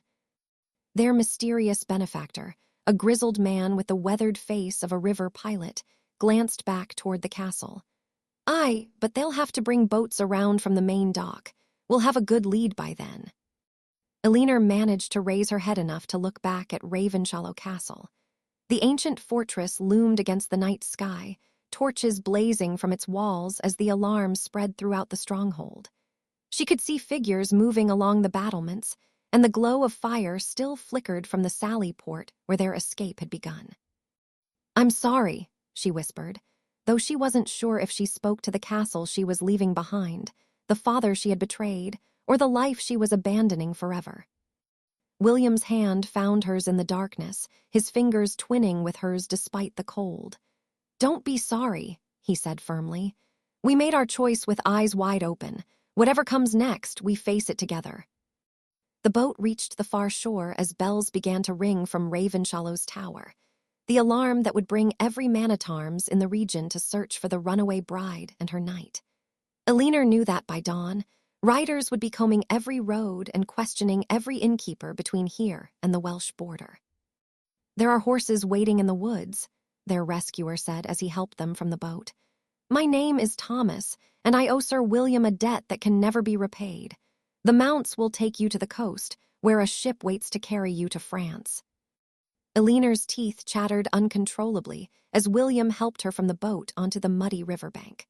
Her beautiful crimson gown was ruined, her carefully arranged hair hung in sodden tangles, and she had never felt more alive in her entire life. "Thank you, Thomas," William said, clasping the older man's hand. "I won't forget this kindness."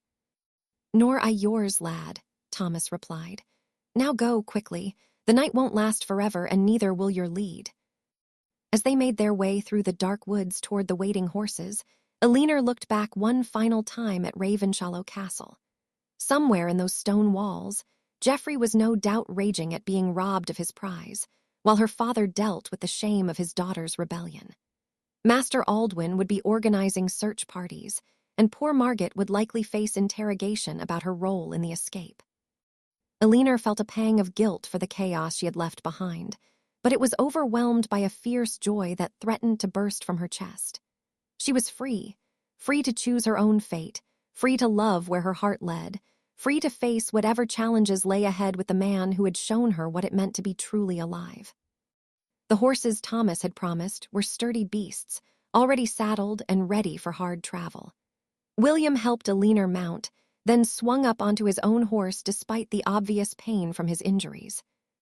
"Are you ready for this?" he asked, his eyes searching her face in the moonlight. "Once we ride away from here, there's no going back. We'll be outlaws, exiles, with nothing but each other and whatever future we can build with our own hands." Eleanor looked at him, this brave, honorable man who had been willing to die rather than see her unhappy, and felt her heart overflow with love and certainty. "William de Clare," she said firmly, "I have never been more ready for anything in my life. Lead on, and I will follow wherever you go."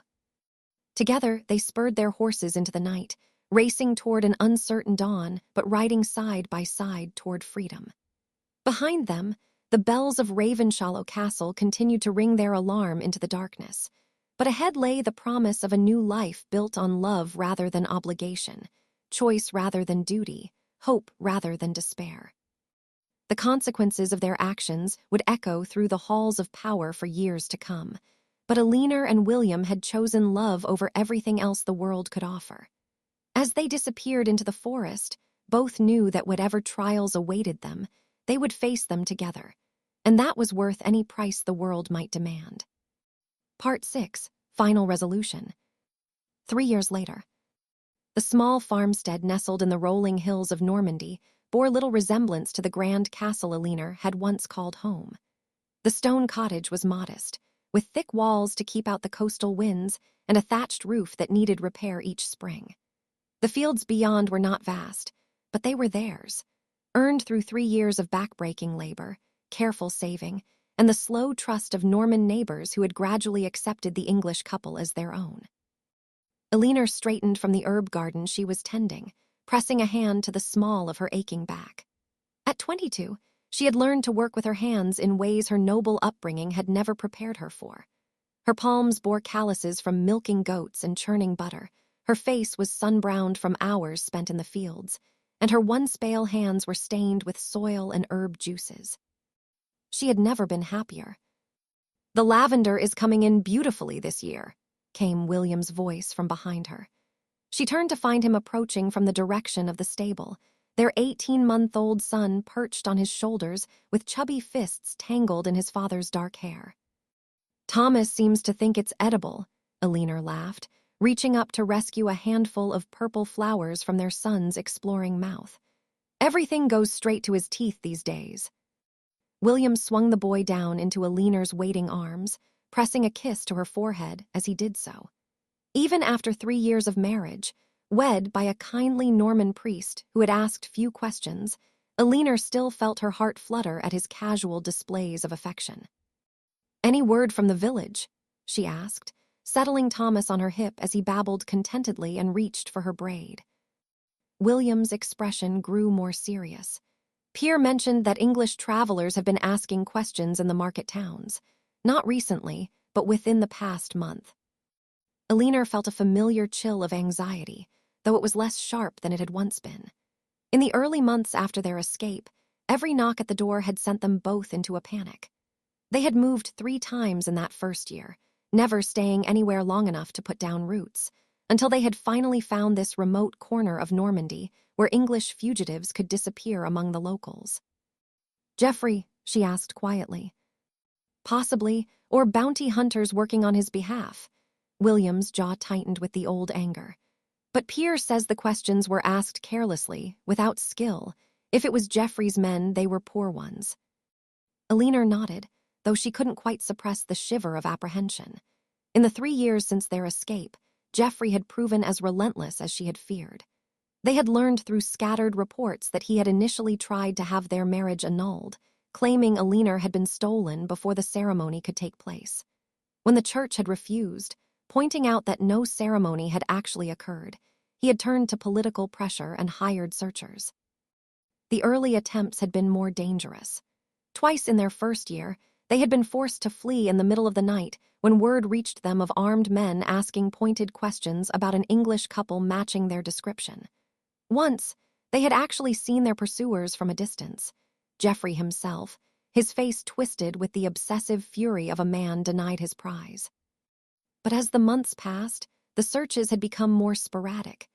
Geoffrey had eventually been forced to marry elsewhere, a Welsh heiress who had brought him the lands he needed, but none of the satisfaction of owning Eleanor. The official hunt had gradually died down, though Eleanor suspected her father had never truly given up hope of finding her. "What news of England?" Eleanor asked, though she wasn't certain she wanted to know. William hesitated, then decided on honesty. "King Richard grows ill, they say. There's talk of who might succeed him." He paused, watching her face carefully. "Your father has aligned himself firmly with Prince John's faction. Word is that Lord Montclair hopes to gain significant influence if John takes the throne." Eleanor felt a complex mixture of emotions at this news.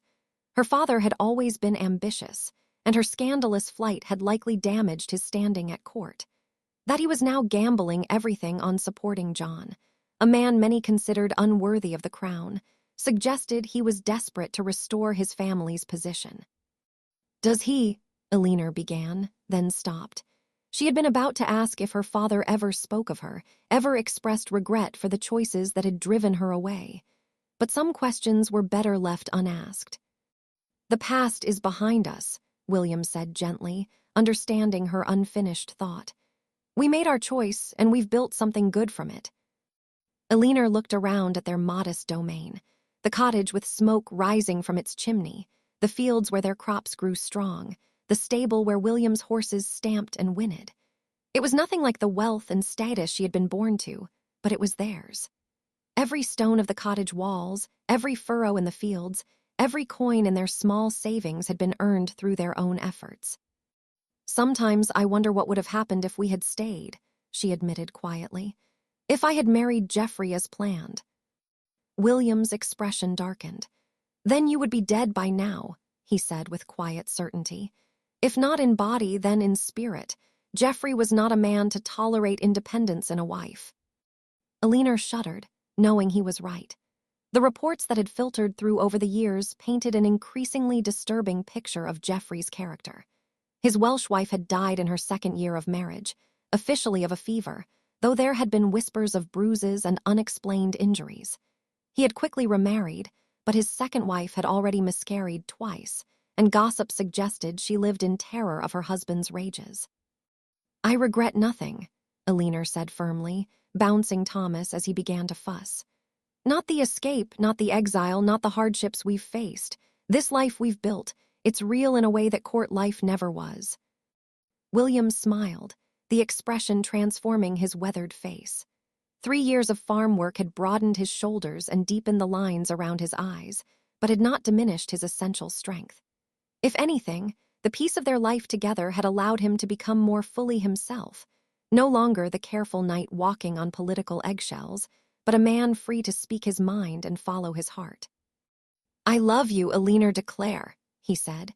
Using the name she had taken when they wed, she was no longer Lady Eleanor Montclair, daughter of a great lord. She was simply Eleanor, wife to William, mother to Thomas, keeper of herbs and tender of goats. "And I love you," she replied, meaning it with every fiber of her being. Thomas chose that moment to let out an imperious wail, demanding attention from his parents. Eleanor laughed, the sound bright and free as she had never been able to laugh in her father's halls. "Come, little lord," she said to her son, "let's see about your supper." As they walked toward the cottage together, Eleanor reflected on the strange turns her life had taken. She had been raised to believe that happiness came from duty, that love was a luxury few could afford, and that a woman's worth was measured in her marriage prospects and dowry. Everything she had been taught suggested that her current life should be one of misery and regret. Instead, she had found a peace deeper than any she had known in the carefully ordered world of her birth. Here, in this simple Norman farmstead, she was valued for her quick mind, her willing hands, and her loving heart. William consulted her on every decision, from which crops to plant to how to invest their slowly growing savings. Their neighbors respected her knowledge of herbs and healing, often seeking her advice for sick children or difficult births. She was no longer a pawn in political games, no longer a prize to be won or lost. She was simply herself, and that was enough. That evening, as they sat by their own hearth with Thomas sleeping peacefully in his cradle, Eleanor took up her mending while William worked on repairing a bridle. The domestic tranquility of the scene would have scandalized the court ladies of her youth, but Eleanor found deep satisfaction in these quiet moments. "William," she said suddenly, looking up from the shirt she was patching, "do you ever wonder what our son will think of our story when he's old enough to understand?" William considered the question carefully, his hands never pausing in their work. "I hope he'll understand that sometimes love requires courage, and that the greatest treasures are often those we must fight to claim." Eleanor smiled at his response. "I hope he'll be proud that his parents chose each other freely, rather than accepting what others chose for them." "He will be," William said with quiet confidence. "Look at what we've built, Eleanor. From less than nothing since we were hunted fugitives, we've created a home, a family, a life worth living. That's not an achievement to be ashamed of." A soft knock at the cottage door interrupted their conversation. Both Eleanor and William froze, their eyes meeting across the small room. Visitors after dark were rare in their remote location, and given the recent reports of English travelers asking questions. William rose silently, his hand moving to the long dagger he kept always within reach. Eleanor quietly lifted Thomas from his cradle, holding the sleeping child close as William approached the door. "Who goes there?" William called softly. "Friends," came a woman's voice, speaking Norman French with a familiar accent. "I bring greetings from one who knew you in England." Eleanor's heart lurched with recognition. That voice, could it be? William opened the door cautiously, ready to slam it shut at the first sign of danger. But instead of armed soldiers, a single figure stood in the doorway, a woman in a traveling cloak, her face hidden in shadow. "Margaret," Eleanor breathed, stepping forward despite William's protective gesture. The woman pushed back her hood, revealing a face Eleanor had thought never to see again. Margaret looked older, more careworn, but her eyes held the same warmth and intelligence Eleanor remembered. "My lady," Margaret said softly, then corrected herself with a small smile. "Eleanor, may I come in?" The next few minutes passed in a whirlwind of emotion as Eleanor embraced her former maid, and William secured the door behind their unexpected guest. Thomas woke at the commotion and stared with wide eyes at the stranger, though he settled quickly when Eleanor sang to him softly. "How did you find us?" William asked once they were all seated around the hearth. "It took me 2 years," Margaret admitted. "I've been searching since I was finally able to leave Ravenshollow. Your father," she said to Eleanor, "was not kind to those he suspected of helping in your escape, but I had saved enough coin to purchase my freedom and begin my own search." Eleanor felt tears prick her eyes. "You searched for us all this time." "I had to know you were safe," Margaret said simply. "You were more than a mistress to me, my lady. You were like a younger sister. When you disappeared that night, I feared the worst." "And my father?" Eleanor asked hesitantly. How did he bear the scandal?" Margaret's expression grew somber. "Poorly, at first. There was talk of disinheriting you, of declaring you dead to the family. But as time passed, I think his anger gave way to something else. Regret, perhaps. He kept your chamber exactly as you left it for the first year." Eleanor closed her eyes, imagining her proud father dealing with the whispers and speculation that must have followed her disappearance. Whatever his faults, she had never doubted that he loved her in his own way. "He remarried last year," Margaret continued gently. "A young widow with lands adjacent to his own. She seems kind enough, but I think he still hopes you might return someday." William reached for Eleanor's hand, offering silent support. They both knew that return was impossible. Too much had been risked, too much had been lost for there to ever be reconciliation with her former life. "And Geoffrey?" Eleanor asked, though she dreaded the answer. Margaret's face hardened. "Dead," she said bluntly. "Killed in a hunting accident 6 months ago, though there are those who whisper it was no accident. His second wife had reached the end of her endurance, and she had brothers who were not pleased with her treatment." Eleanor felt a complex mixture of relief and sadness at this news. She had never wished Geoffrey dead, only wanted to be free of his pursuit. but she couldn't deny that his death lifted a weight of fear she had carried for 3 years. "So we're truly free?" William asked quietly. "From Geoffrey, yes," Margaret confirmed. "Though I would still be cautious about returning to England. There are those who remember the scandal, and your father's position is still precarious enough that your presence might cause him difficulties." Eleanor nodded, understanding. Even in death, Geoffrey's reach had extended far enough to make England unsafe for them. But they had built a good life here in Normandy, and she felt no desire to return to the intrigues and dangers of her homeland. "What of you, Margaret?" Eleanor asked. "What will you do now that you've found us?" Margaret smiled, the expression making her look younger despite the lines that time and hardship had carved around her eyes.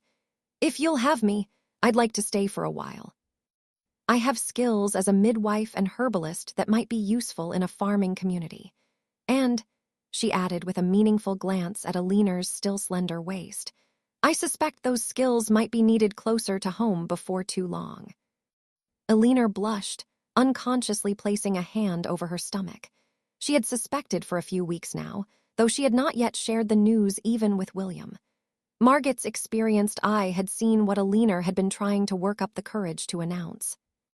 William caught the exchange and his face lit with wonder and joy. "Eleanor, are we?" "It's early yet," Eleanor said softly, "but yes, I believe we are to be blessed with another child." William let out a whoop of joy that woke Thomas and sent him into delighted giggles. Even Margaret laughed at his exuberant reaction, and Eleanor felt her heart overflow with happiness. This was her family, not bound by political necessity or social obligation, but by love freely given and received. This cottage, these people, this life they had built from nothing, this was worth every sacrifice they had made. 5 years later, the market day in the Norman village of St. Marguerite bustled with its usual activity. Eleanor moved through the stalls with practiced ease, Thomas now 6 years old and walking importantly beside her while his younger sister Marie, named for Margaret, who had become a beloved part of their household, rode contentedly on Eleanor's hip. At 27, Eleanor had grown into her role as a farmer's wife with grace and competence that would have astonished her younger self.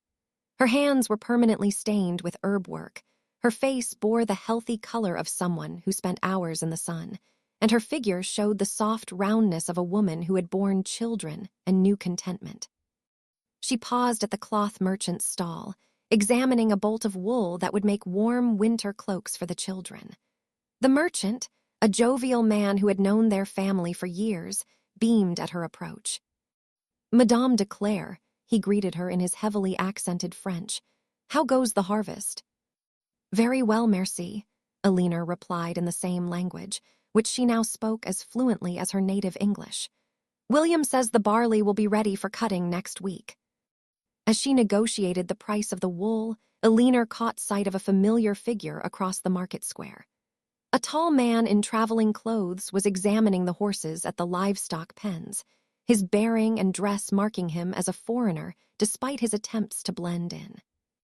Eleanor's blood chilled as she recognized the set of those shoulders, the arrogant tilt of that head.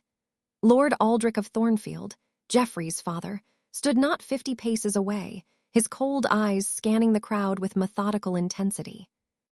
Eleanor forced herself to continue her conversation with the cloth merchant, though her heart hammered against her ribs. After Geoffrey's death, she had assumed his family's interest in pursuing her would have died as well.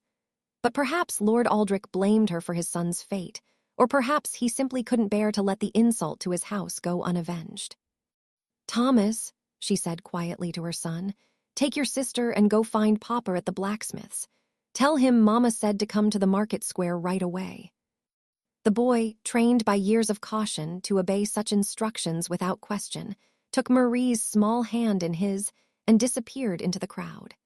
Eleanor continued her business with forced calm, all the while keeping track of Lord Aldrich's movements from the corner of her eye. The older man had moved closer, questioning a horse trader in broken French. Eleanor caught enough of the conversation to understand that he was asking about English families, specifically those who might have settled in the area within the past few years. She was trapped, too far from the edge of the market to flee without drawing attention, too close to Aldrich to avoid recognition if he looked in her direction. All she could do was keep her head down and pray that 8 years of sun and hard work had changed her appearance enough to escape notice. Eleanor. The single word, spoken in English, froze her blood. She looked up to find Lord Aldrich standing directly before her, his weathered face set in lines of grim satisfaction. "My lord," she replied carefully, falling back on the manners drilled into her since childhood. "I fear you have mistaken me for someone else." "Have I?" Aldrich's smile was cold and predatory. "Eleanor Montclair, daughter of Lord Edmund, betrothed to my son Geoffrey before you chose to play the whore with a landless knight." The cloth merchant looked confused by the rapid English, but Eleanor could see other people beginning to notice the tension in their conversation. She needed to end this confrontation quickly, before it drew the kind of attention that might endanger her family. "Sir Geoffrey is dead," Eleanor said quietly. "Whatever grievance you bore against me died with him." "Did it?" Aldrich stepped closer, his voice dropping to a threatening whisper. "My son died because you made him mad with obsession. He spent 3 years hunting you like a rabid dog, neglecting his duties and his wives in favor of his twisted desire for revenge. Your escape destroyed him, and his death destroyed my hopes for grandchildren to carry on our line." Eleanor felt a flicker of her old spirit rising. "Sir Geoffrey destroyed himself with his cruelty and obsession. I merely refused to be destroyed with him." Aldrich's hand moved to his sword hilt, and Eleanor realized with growing alarm that the old man might actually be mad enough to attack her in broad daylight, surrounded by witnesses. "You will come with me," he said firmly. "Your father has agreed to pay a handsome sum for your return, and I have men waiting outside the village to ensure your cooperation."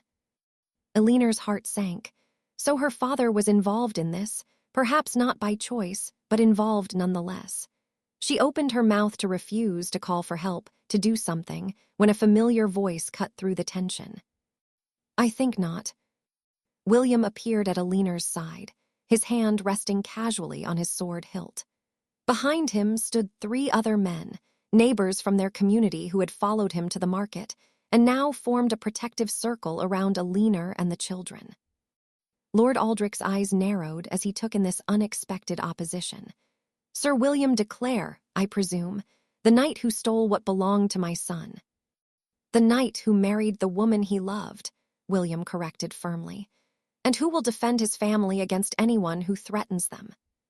"Your family," Aldrich spat, "is built on theft and adultery. That woman belongs to House Thornfield by right of betrothal, and I mean to collect what is owed." One of Eleanor's neighbors, a burly farmer named Pierre who had become a close friend, stepped forward with his hand on his own blade. "This woman is our friend and neighbor," he said in heavily accented English. "She has harmed no one and helped many. You are not welcome here." Aldrich looked around at the growing circle of hostile faces and realized that his position was becoming untenable. The Norman villagers might not understand the political complexities of English noble marriages, but they understood a foreigner threatening one of their own. "This is not finished," Aldrich said to Eleanor, his voice shaking with rage. "I will see you returned to England and made to answer for your crimes." "Then you will wait a very long time," Eleanor replied with dignity. "I am Eleanor de Clare, wife to William, mother to Thomas and Marie. Lady Eleanor Montclair died the night she chose love over duty, and she will never return." Aldrich stared at her for a long moment, perhaps seeing for the first time how completely she had transformed from the frightened girl who had fled Ravenshollow Castle.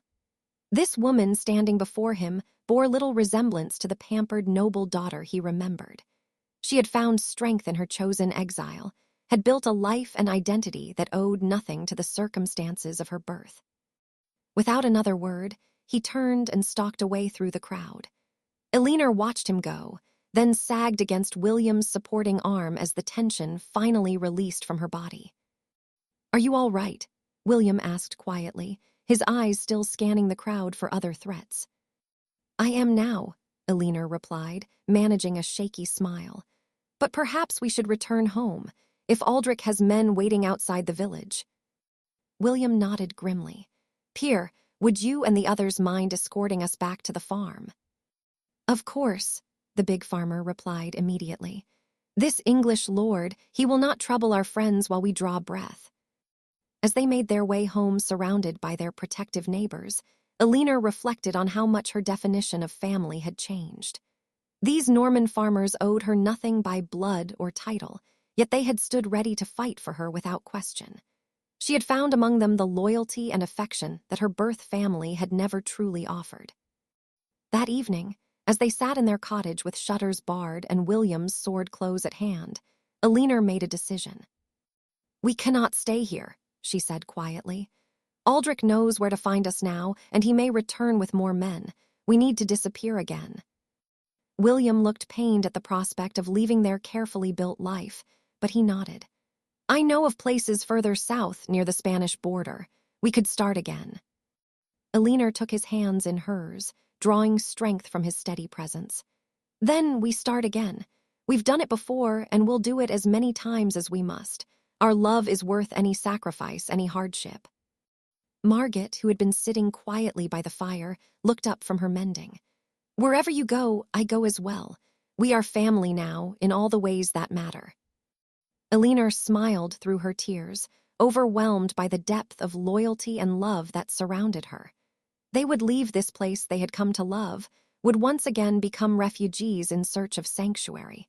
But they would face the unknown together, and that made any hardship bearable. 10 years later, final. The monastery of St. Bertrand de Comminges stood ancient and serene in the shadow of the Pyrenees, its stone walls weathered by centuries of mountain storms and Mediterranean sun.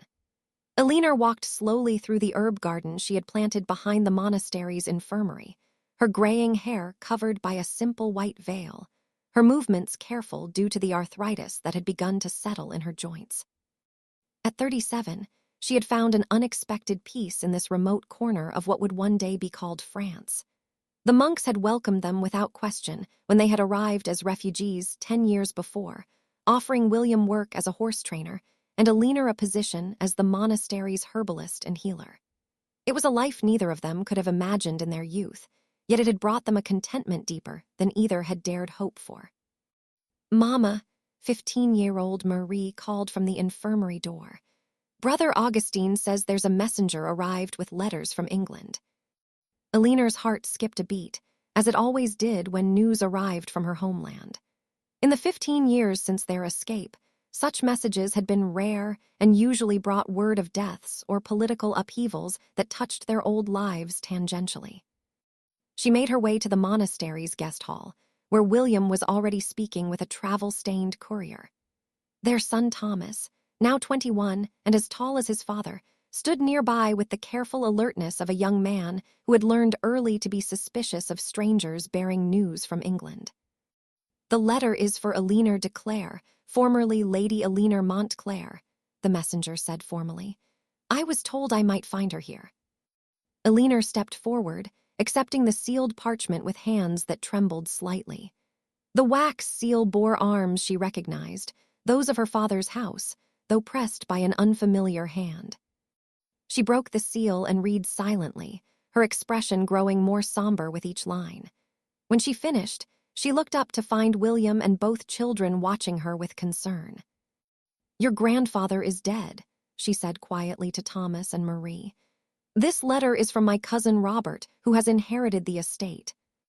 William moved to her side, offering silent support. "What does he want?" Eleanor scanned the letter again, then looked up with an expression of wonder mixed with sorrow. "Forgiveness," she said softly, "and to offer us safe passage home if we wish it." She handed the letter to William, who read it quickly while Eleanor explained to her children. "It seems that on his deathbed, your grandfather expressed regret for the harsh way he handled my departure. He left instructions that if I could ever be found, I should be welcomed back without reproach."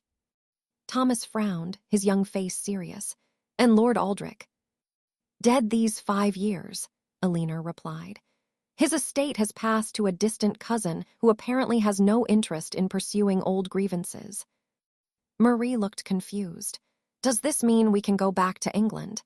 That you can be a lady again?" Eleanor smiled at her daughter's innocent question. I am not sure I remember how to be a lady in the way you mean, my darling. 15 years of simple living have changed me greatly. The question, William said, handing the letter back, is whether you want to try. Your cousin offers to restore your dowry lands, to acknowledge our marriage and legitimize our children's claims to inheritance. It's more than we ever dared hope for. Eleanor moved to the window, gazing out at the mountains that had sheltered them for a decade. Here, in this peaceful valley, they had found safety and purpose. Their children spoke 3 languages fluently, could read Latin as well as French and English, and had been educated by some of the finest scholars in Europe. Thomas showed promise as a healer, while Marie had inherited her mother's gift with herbs and her father's way with horses. But they were still, in the eyes of the world, refugees. Their children bore the stigma of parents who had defied convention and suffered exile for love. Perhaps it was time to give them the chance at a different kind of life. What would you want? She asked William quietly. If the choice were entirely yours to make. William was quiet for a long moment, considering. I want what I have always wanted, he said finally. You, our children, a place where we can live freely and without fear, whether that place is England or here. That matters less than being together. Eleanor felt tears prick her eyes at this simple declaration of love from the man who had given up everything for her. After 15 years of marriage, he could still move her heart with his steady devotion. Thomas, Marie, Eleanor asked, turning to her children. This decision affects you as much as us. What would you choose? Thomas spoke first, his voice thoughtful. I would like to see the places you've told us about, the castle where you grew up, the gardens where you first met Papa. But I don't need to be English nobility to be happy. Marie nodded agreement. I want to meet our English family if they truly welcome us, but this monastery is home. The brothers here are our family too. Eleanor smiled, proud of her children's wisdom and maturity. They had inherited the best qualities of both parents, William's steady strength and her own curiosity and independence. Then perhaps, she said slowly, we might visit England for a time, see what remains of my old life, introduce you children to your heritage, and then decide whether to stay or return here based on what we find. William nodded, approval clear in his expression. A wise compromise. We have built a good life here, but it need not be our only life. Brother Augustine, the monastery's elderly abbot, appeared in the doorway at that moment. Forgive the interruption, he said gently, but I could not help overhearing. If you do decide to journey to England, know that you will always have sanctuary here. This has been your home, and it will remain so regardless of where your travels take you. Eleanor felt her throat tighten with emotion. Thank you, Brother Augustine, for everything, the shelter, the work, the acceptance. You and the other brothers have been our salvation. As you have been ours, the abbot replied. Your skills as a healer have saved many lives, and your presence has enriched our community immeasurably. But I understand the call of one's homeland, especially when reconciliation becomes possible. That evening, as the family sat together in their modest quarters within the monastery walls, Eleanor reflected on the strange turns her life had taken. From noble daughter to fugitive, from fugitive to exile, from exile to honored member of a religious community. And now, perhaps, from exile back to something resembling her original station. But she was no longer the frightened young woman who had fled Ravenshollow Castle on a winter night 15 years ago. She had learned to trust in love, to find strength in adversity, and to build happiness from the simplest materials. Whatever awaited them in England, she would face it with the wisdom earned through years of choosing her own path. Are you afraid? William asked quietly as they prepared for bed.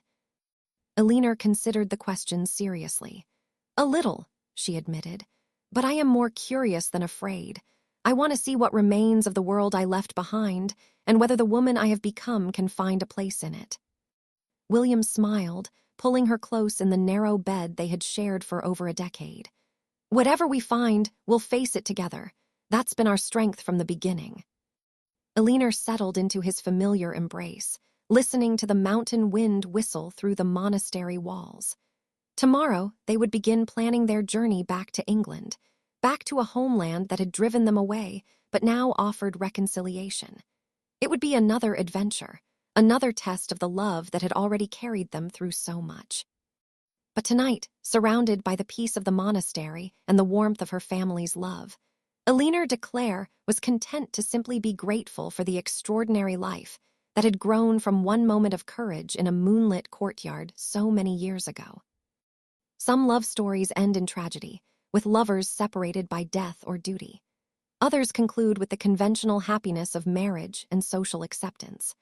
But Eleanor and William's love had transcended both tragedy and convention to become something rarer, a partnership that had weathered every storm and emerged stronger, a devotion that had created not just happiness but wisdom, not just passion but enduring peace. As she drifted off to sleep in the shadow of the Pyrenees, Eleanor smiled at the thought of her 16-year-old self, so certain that life was a series of obligations to be endured rather than choices to be made. That young woman could never have imagined the adventures, the hardships, the deep contentment that lay waiting in the future. Tomorrow would bring new choices, new challenges, new opportunities to prove that love freely given and courageously defended could triumph over any obstacle the world might place in its path. Eleanor looked forward to discovering what lay ahead, secure in the knowledge that whatever it might be, she would not face it alone. The end.